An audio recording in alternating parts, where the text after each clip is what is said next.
Hi everyone, and welcome to Corporate Security Investigations, CSS 440. I'm Dr. Brian Wisniewski, and I'll be your instructor for the next 15 weeks. I'm really glad you're taking this course, and I'm really happy to be teaching it. It's one of my favorite subjects to teach. I've done so in graduate school and in seminars before, it's just something that's really close to me because it's part of the job that I enjoy probably the most. Over my 30-plus year career in corporate security, I've done theft investigations, fraud investigations, worked with police on theft investigations, homicides, suicides, whole lot of different stuff. And I'm hoping that I can bring some of that stuff into the classroom and we can have some discussions about it. But let's just jump in and start talking about how the course is formatted. This week one is really Get Acquainted week, but please go through the lecture and read the syllabus and those things because they're all the rules of the road for the course. So over the course of the semester, we're really going to look at how to pick your investigations. That's the first step, and the tendency with someone who's new to investigations is somebody brings you something and you start an investigation. There's some things you need to do to prove that an offense actually happened and that it is indeed an offense, not just offensive, right? So someone may do something that you say, wow, that's really in poor taste, but did it violate policy or law? So we're going to talk about how to ensure that you really just pick those investigations that make sense. We're going to talk about planning an investigation before you start so you know some of the steps you'll take along the way and you can keep them orderly, keep them organized.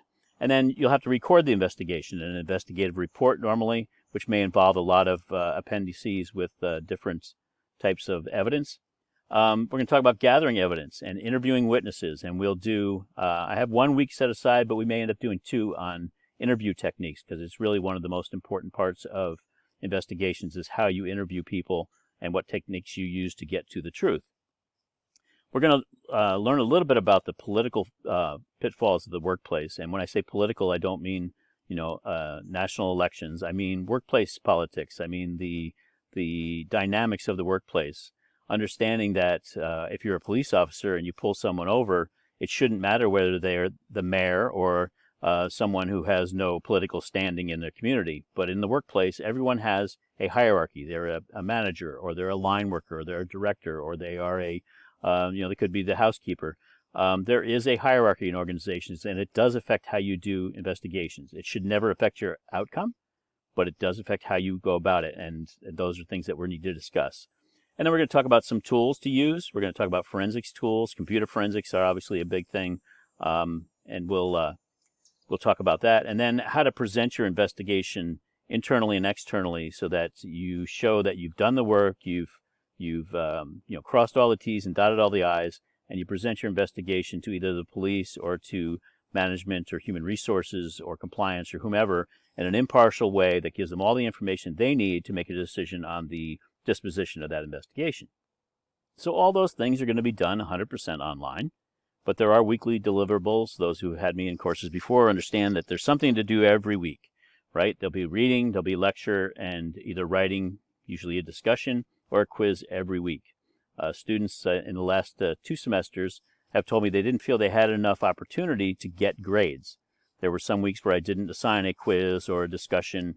There was not a graded assignment. There was reading and lecture, and they felt that they needed more opportunity to influence their grade in the end. And so we have something light each week so that we can keep going with that. Now, excuse me, there was another survey that was done that said, especially with online work, that students felt that in online classes they had more work to do than they did in face-to-face classes.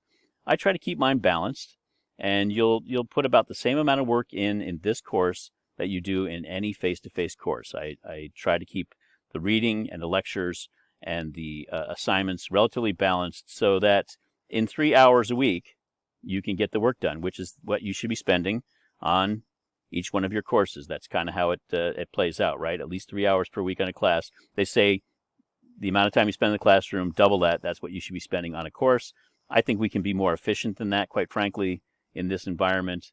So I'm going to tell you that I think 3 hours most weeks will do it. There may be some weeks which are a little longer, though, so you should be prepared for that. But I try to lay that out for you. The quizzes, discussions, a midterm, and a final paper make up your final grade.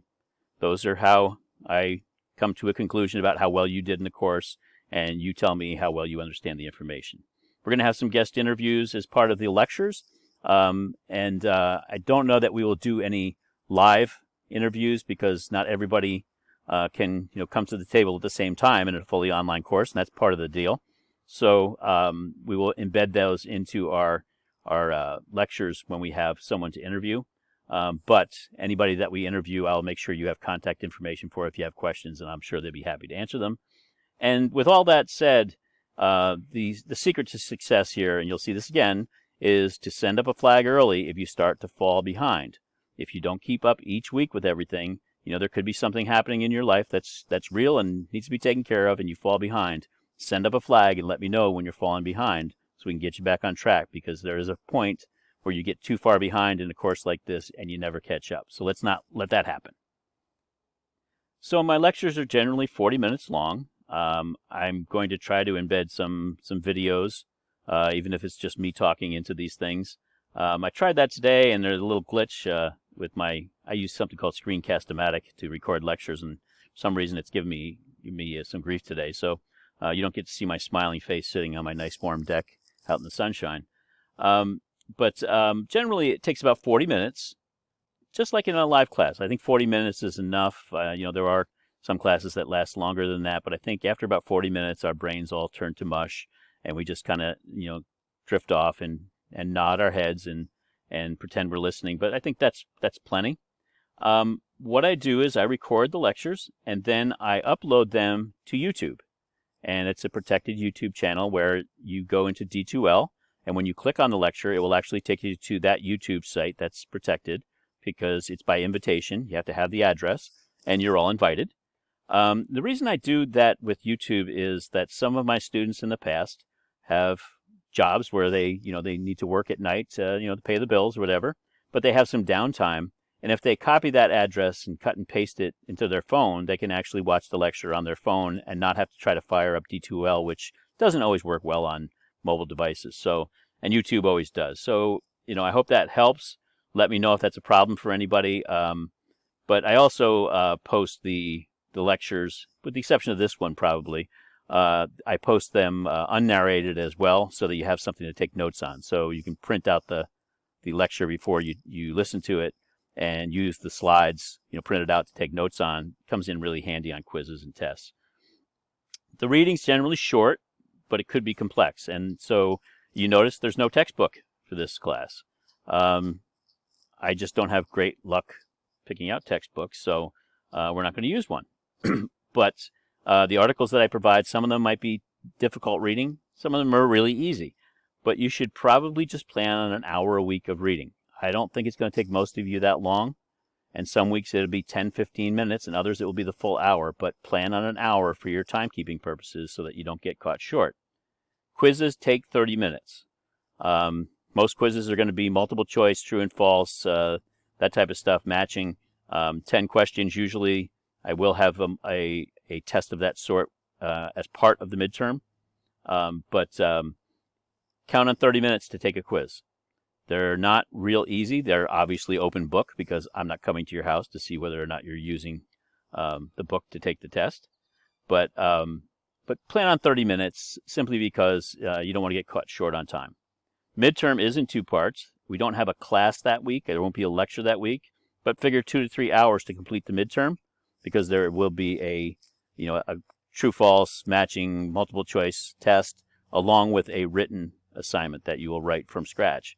So just plan on 2 to 3 hours of work that week, just like a normal week. The final paper for the course, and some of you have had me in courses before, is a reflection paper. It's basically what things did you enjoy or not enjoy in the course, what things are you going to take away, and how will you use some of this in your future practice. So some of you are not security majors, you may be safety majors or cybersecurity majors. You'll be able to tell me how some of the things in the course may apply to what you do and how you might use them outside of the security realm. And you also are obligated to give me some advice on how to improve the course. And that's about a 5-page paper. I say that because it's usually about 1,000 words. It's APA format. We'll work on that a little bit during the term. Everybody hates it, but it's part of the rite of passage of being a student, so get used to it.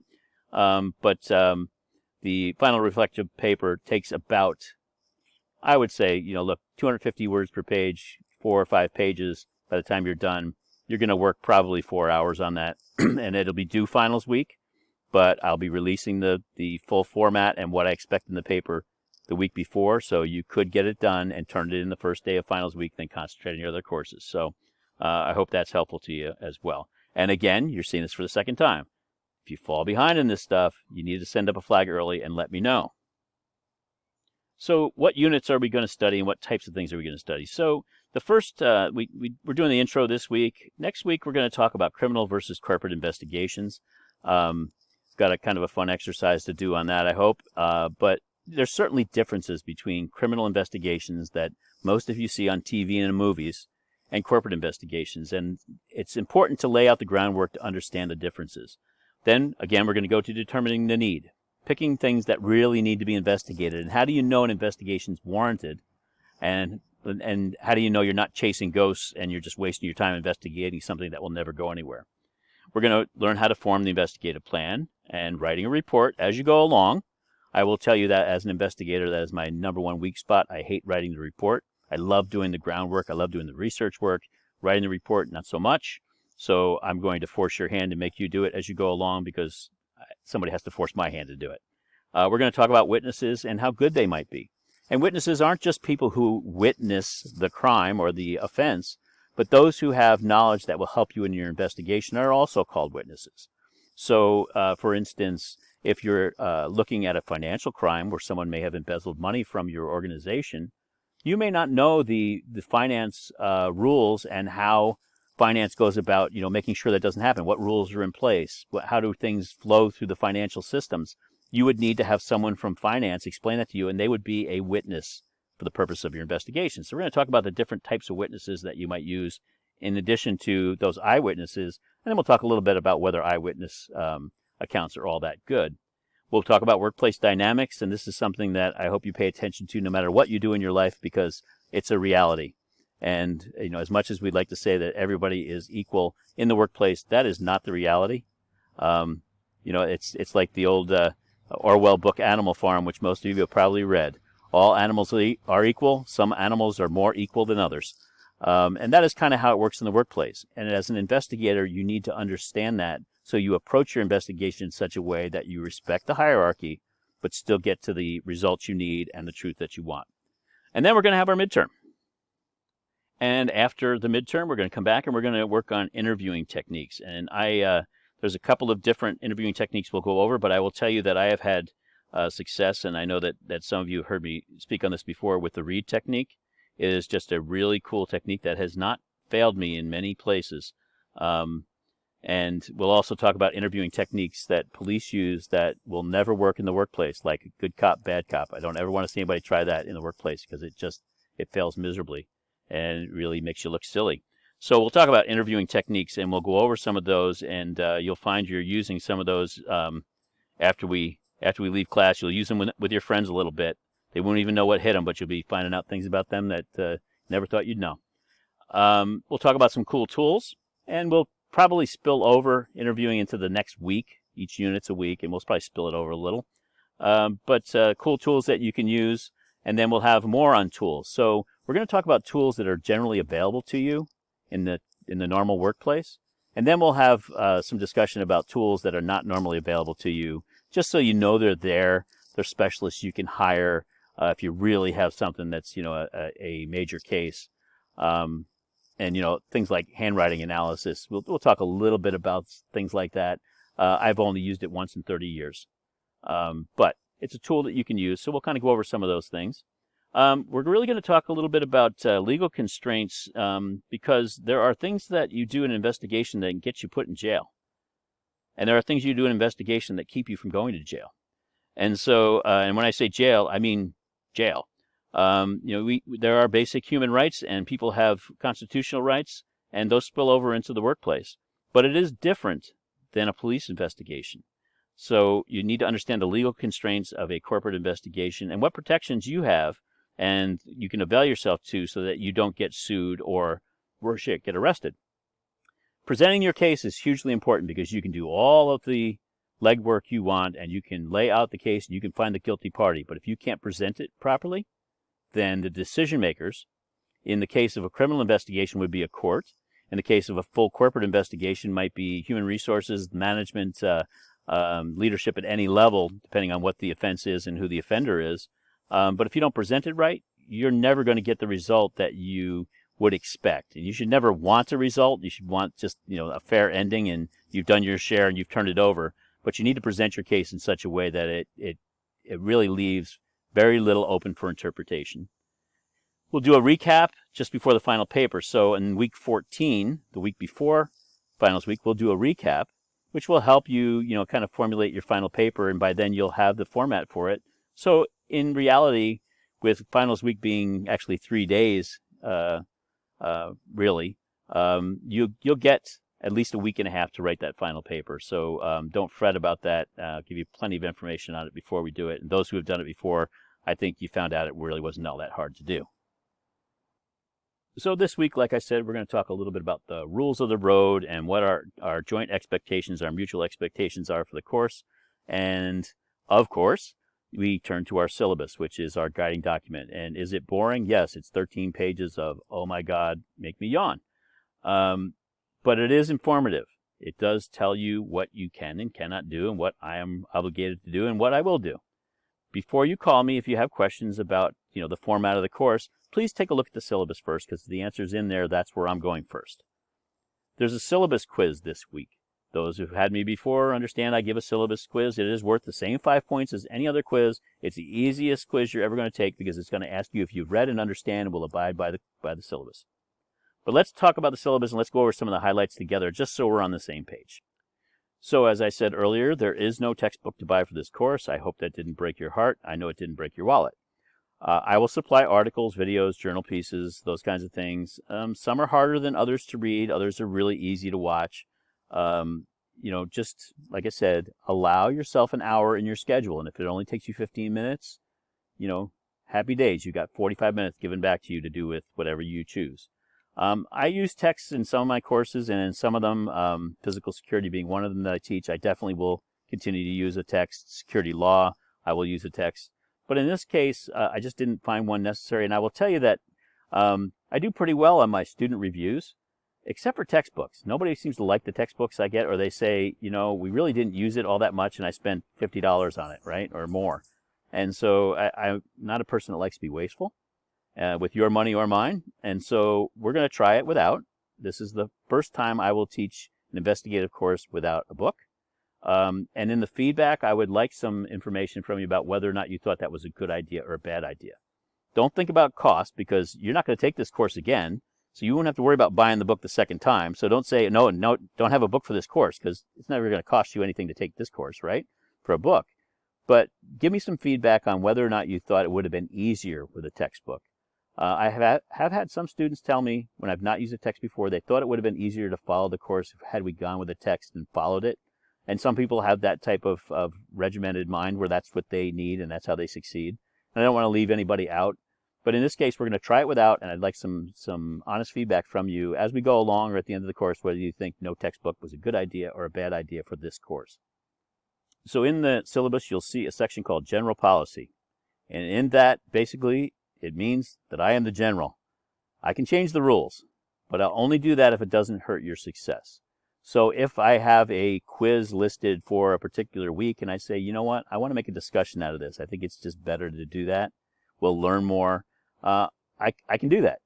I have the absolute right and power to do that. Oh, it's great to be king, right? But if it's going to hurt your chances of success, then it's not something I'm going to do. So in a previous course that I taught, there was an event in the security world that in the corporate security world that was a legal issue that I thought everybody would really gain a lot of knowledge if we jumped on it and were able to look at things as they were unfolding. And we took a week out of the course on something that, I shifted things around, and we went and studied that particular issue. I think everybody enjoyed that. And if something happens, important this semester, we'll do the same. If a major corporate investigation breaks and we say, let's study that sounds like more fun, then that is what we'll do. But if it's going to hurt your success, I won't do that if it's going to, lower your grade, if it's going to hurt you in the end, you're going to learn less, we won't do it. Now, technical issues happen, and when they do, don't panic. I will tell you that probably every third week or so, I will get an email from a student saying, I tried to open the video and it wouldn't open. Well, I may have forgot to flip a switch. D2L has a lot of switches on the instructor side where you have to unhide things and make them visible and then share them with students. And sometimes you have to do the same thing twice. You have to flip a switch in one screen and in another. And if I didn't flip the switch, it happens. Don't panic. We'll talk about contacting me, and you'll find that I answer up pretty quick, and I will go and fix the issue. But it happens. And it will happen at your end too, right? Something happens and your wireless goes out, then, don't panic. But the quiz is due tomorrow. Well, you probably should have took it earlier in the week, but so be it. You're still within the deadline. Don't panic. We don't panic. We don't stress.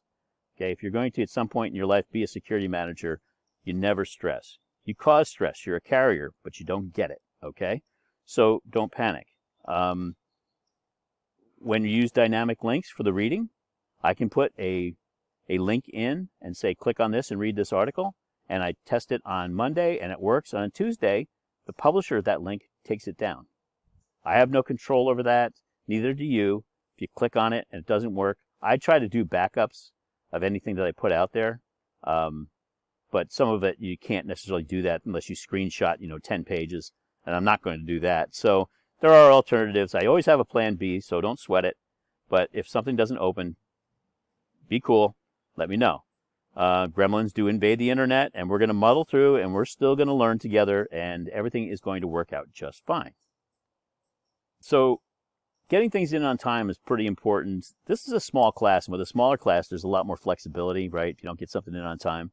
But I teach other classes, and those aren't small classes. And I also work a full-time job, just like you do. You're a full-time student, or you're a part-time student, you have another job, or you're a parent, or whatever. We all work full-time jobs, and frankly, I have 1.5, because I'm teaching half-time at Slippery Rock, and I work a full-time job that is rather demanding and does require me to put in my 50 or 60 hours a week and often travel. So I get it that we're all busy. I understand reasons. If you have a reason you didn't get something done, you just need to tell me before it's due why you don't think you're going to be able to get to it, what the reason might be. I understand reasons. I don't like excuses. And if it's something that's provable, I may ask you to prove it. So before you come up with a wild story about your grandmother died, and hopefully nobody's grandmother dies during the semester, please. But if you say that, don't think for a minute I'm not going to go and look up in your local paper to look for grandma's obituary. I might send flowers. So, just be truthful.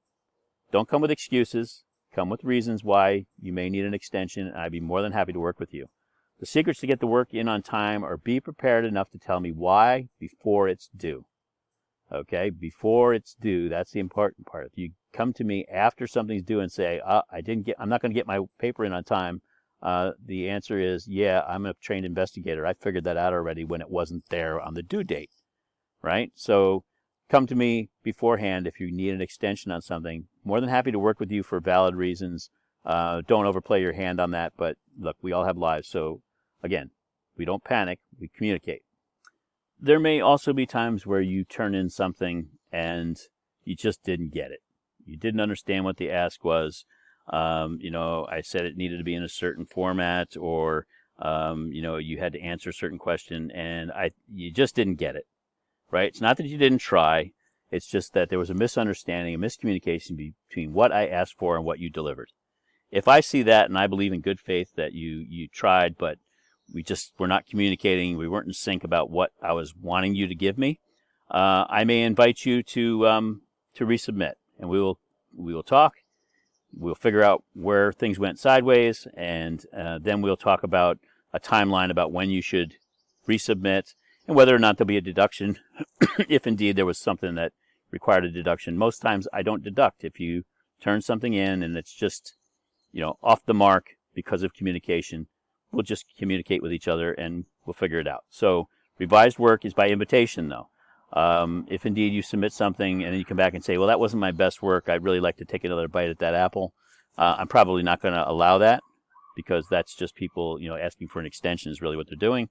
But if I think in good faith you just, didn't understand what I was asking for, or I didn't communicate it well, then I will certainly invite you to resubmit for a better grade. I really love discussion posts. I know some of you don't care much for them. They will have 2 due dates on them, one early in the week to get an initial post in, and then one that ends at the end of that particular unit where you need to put in a certain number of responses. Generally, there is an initial post, and it will have a minimum number of word count, and you're going to hit that, okay? Don't shortchange me or you. And that's normally done Wednesday or Thursday. We start our week on Monday. Wednesday or Thursday, usually Thursday is the initial post, and then your responses need to be in by Sunday. If you actually carry on a conversation with somebody concerning the post back and forth, you will increase your scores. I have a rubric for grading discussions, and you will see that in the course shell, and that will help you write a better discussion.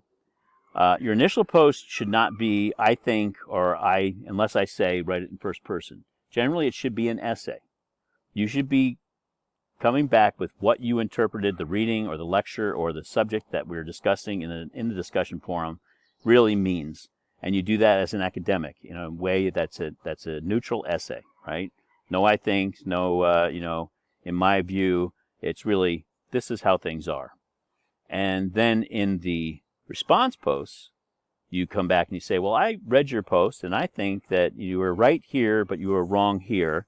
And then you get into a discussion with someone or multiple people about, the subject at hand, so we can all learn a little bit and kind of change our view potentially. And it's okay to change your mind, to say, oh, I never thought about that. Yeah, you're right.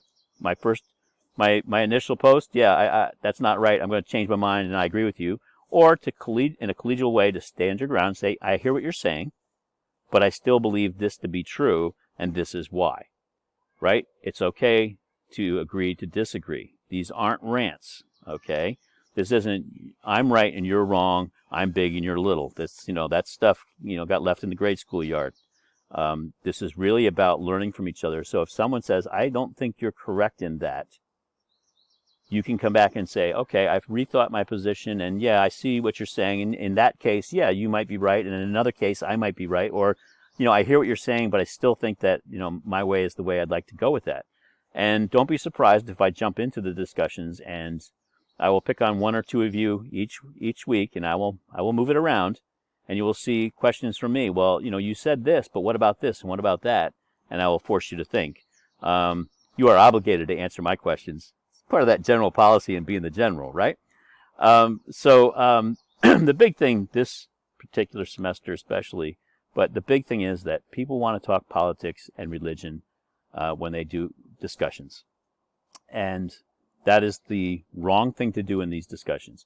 Your politics and your religion are your business, and you have every right to think as you want to about those subjects. But you are an academic now, and I expect that at the end of the semester, I should not be able to tell which way you vote, where you go to church, or if you do either one of those things. Okay? That is not how we as academics think. And as an investigator, those are biases that will get you into trouble every time.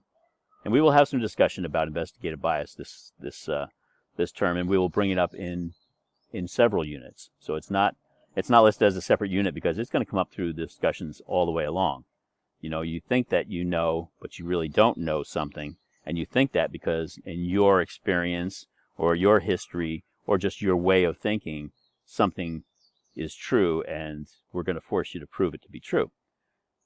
But we're not going to bring up politics. We're not going to talk about elections. We're not going to talk. Those are great things for political science and philosophy and rhetoric courses. They don't belong here. And so if indeed they do come up, you will get a side note from me asking you to cease and desist on that. And that is something that we just don't want to go through. So please proofread your work on discussion posts to make sure that you have taken out anything that might be objectionable to people and anything that really reeks of things that aren't integral to the discussion. Even though this is an online class, I have posted office hours, and feel free to call me during those hours or feel free to call me during other hours. So, being a remote instructor at Slippery Rock, I've only been on campus 3 times now, and every time I leave, I feel like I really want to stay. I really enjoy working with students. If I had my druthers and finances were not a concern at this point in my career, I would probably just pick up everything and move to Pennsylvania, and you would see me every day on campus. Now, I don't know that my wife likes that idea. She's pretty attached to Grand Rapids, Michigan, as my family is, and we do have a nice life here. And so, I'll continue to do this, but I will tell you that I really enjoy the connection with campus. It is the thing that I like most about teaching. And part of that is contact from students. So if you have a question, if you just can't find something, if you can't figure it out, if it's not something that's in the syllabus that you can go find yourself, which is your responsibility to do that, then you pick up the phone and you text or email or call me. I like talking by phone with students, and I'll tell you why. Because in your career, once you leave school, you will be talking to your boss and to customers and to internal leaders all the time on the phone. And why not practice that as a skill set now? So pretend I'm just look at me as your immediate supervisor in this particular course. And if you have a question, you're going to your boss and ask a question, you would pick up the phone and you would ask your boss the question. And that's a good thing to practice. It's a good way to get comfortable with the communication and to understand how it works back and forth, and understand how sometimes you have to, wait in order to get an answer back. My particular case, my bosses over the last 10 years have worked in either different cities, different states, or different countries. And so, if my boss was working in Dubai, and that's where his office was, then I would ask him a question and I would need to wait 12 hours because he was asleep.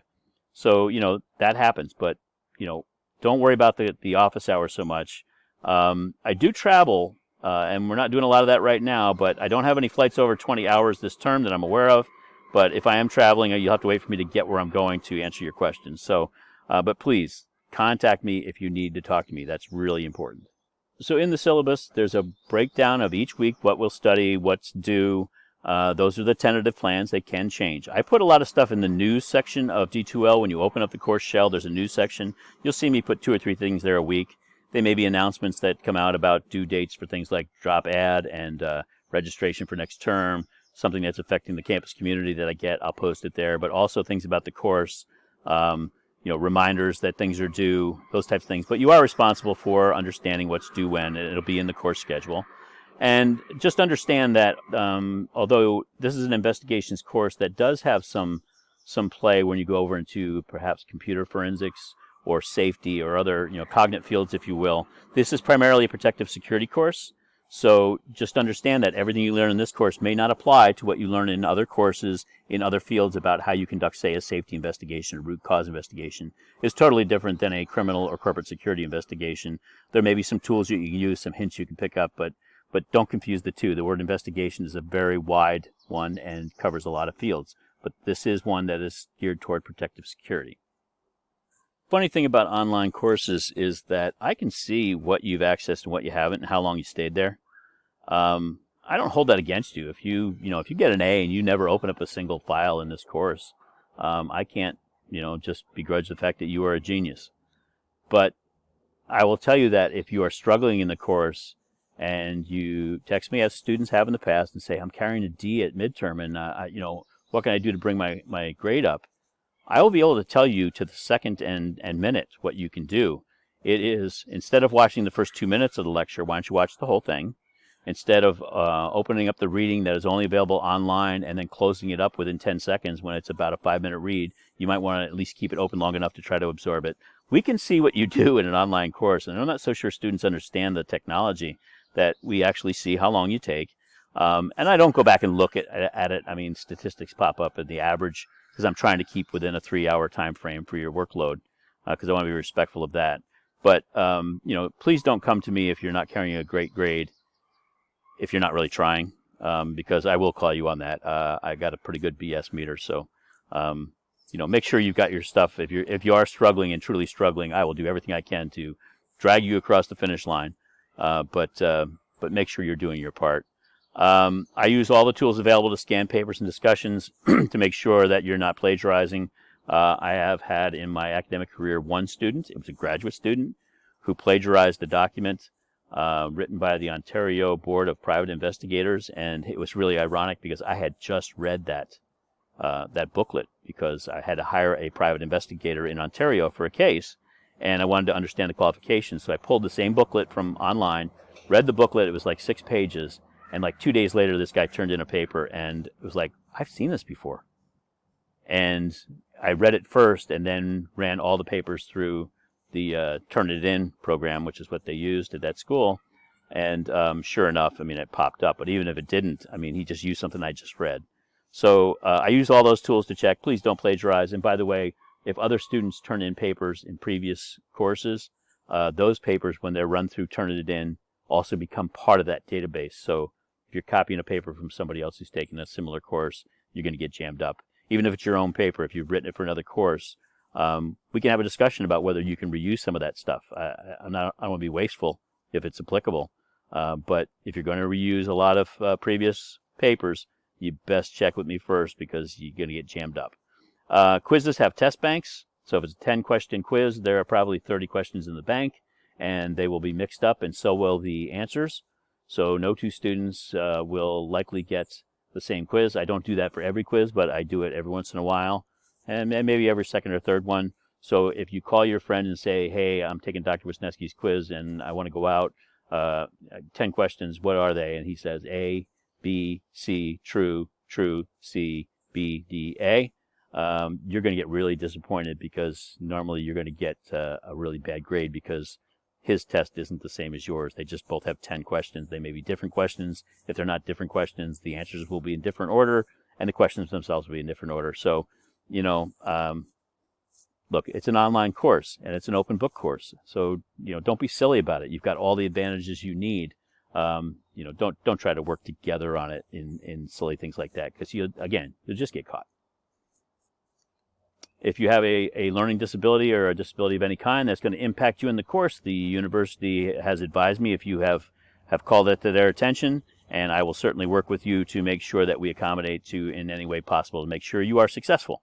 If indeed you find that something you know, changes during the course of the semester, please ensure that you talk to the Office of Student Disabilities so that they can advise me that we need to make some changes in the way you take tests, the way you turn in papers. I don't put timers on quizzes. There's a 2-hour timer on them, but if you go more than the 2 hours, it'll just reset itself. So don't get flipped out by that. I'm not big on, you know, timed stuff. So, but certainly if we make any kind of accommodations, be they for a disability or any other reason, they need to be fair to everybody, and so you can count on that. I'm all about fairness. So I've got 2 slides here about me, just in case we have not met. I am Director Global Security with Pfizer Inc., which is a very large biopharmaceutical company with many tentacles and about 100,000 employees. I currently work in physical risk mitigation. In the past, I've worked in everything from executive protection, investigations, anti-counterfeiting, fraud, supply chain. So, you know, in a 35-year career, I've worked in a lot of different units. I've also worked for a number of different divisions of the company. I have a doctorate in education from Creighton University. Any basketball fans will probably have heard of Creighton. I have a master's in criminal justice from Boston University, a bachelor's in management from Spring Arbor University, and an associate's degree in general studies from Jackson College. That is how I got my first taste, really, of higher education. And so if there are any transfer students in the course, I was one too, so I get it. I'm a certified protection professional from ASIS, which is the highest level of corporate security certification you can get. I'm certified in the READ technique of interview and interrogation, both at the basic and advanced levels. And I'm a 6-year military veteran. I was an Air Force guy, law enforcement specialist the whole time, and I was an enlisted guy. So if there's any ROTCs in the course, I know what it feels like to be yelled at all the time. So a couple other things about me. I've earned a diploma or a degree in every decade of my life, and I am 60 years old now. I know, I sounded like a 20-year-old, but really, truly, I am 60. But I have earned a diploma or degree in every decade of my life, and now that I'm 60, I have to earn another one before I turn 70 to keep that streak going. I worked for the same employer for 35 years since I got out of the military, but I've been through so many mergers, acquisitions, reformations of companies that I've been through different cultures and job changes, so it almost feels like my career has been really diverse, working under the same umbrella. So the good thing about that is, you know, I get my time in and my pension and all those great things, but I've had such an opportunity to work in pharma and medical devices and transportation security and executive protection, and really on the business side and on the pure security side, even facility side. So I think that although my resume will tell you I've been in the same place for 35 years, I've done 35 different jobs in those years. So I feel like I've got a pretty good breadth of knowledge to share with everybody. I go to bed early because I get up early in the morning. So if you call past 10 p.m., you're probably not going to get an answer if you text past then.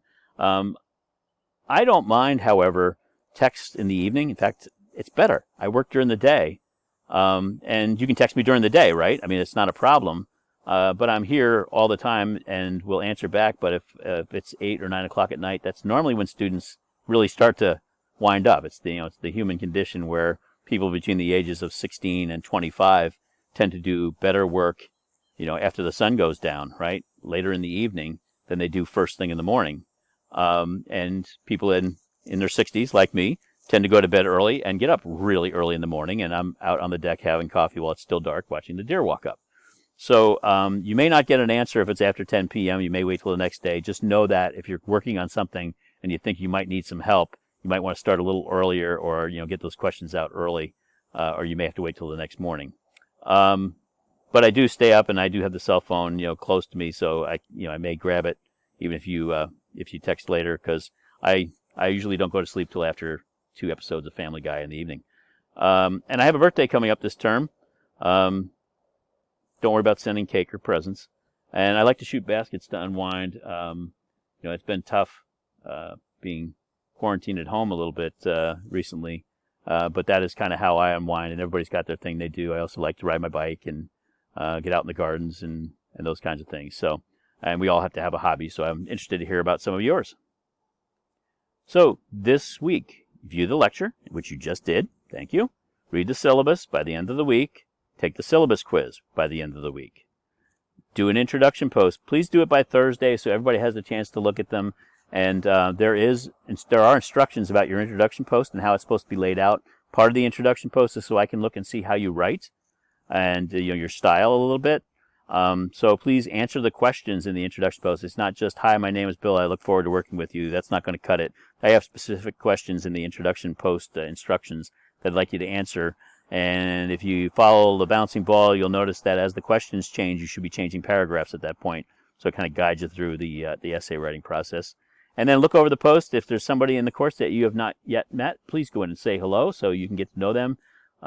Because you may not see them on campus, so it's important that you get to know them because you may work a project with them at some point in this course or another. So we're at 42 minutes and 40 seconds, and this is the last slide. Contact this week. In future weeks, I'll post travel that I may have coming up or times when I may not be available in the news section, just so you know where I am if I'm in a different time zone. Again, that is not your problem, that is mine. However, I just want you to understand that 2 p.m, you send me an email or text message, and I happen to be in Vietnam or Thailand, it's going to be 2 a.m, and you're probably not going to get an answer right away. So I just want to manage your expectations. But feel free to reach out. Again, I can't say that enough. I can't help you succeed. I can't answer your questions if you don't ask them. And I really, truly enjoy hearing from students. I mean, doesn't matter. Saturdays, Sundays, whatever day it is, you guys do your stuff on weekends. If that's when you do it, then that's when I'm here to help you. You paid for this, and I have an obligation to provide a service. There are limitations for that, and you didn't pay to get an A grade. You paid to get the education and work for a grade to show that you got that education. But I take that obligation to serve students very seriously, so I want you to make sure that you take advantage of that if you have questions. There's my text number. It's also in the syllabus. There's my email. It's on the SRU server, which we should always use for email. Please always use the SRU email, because that's the legal requirement for education information.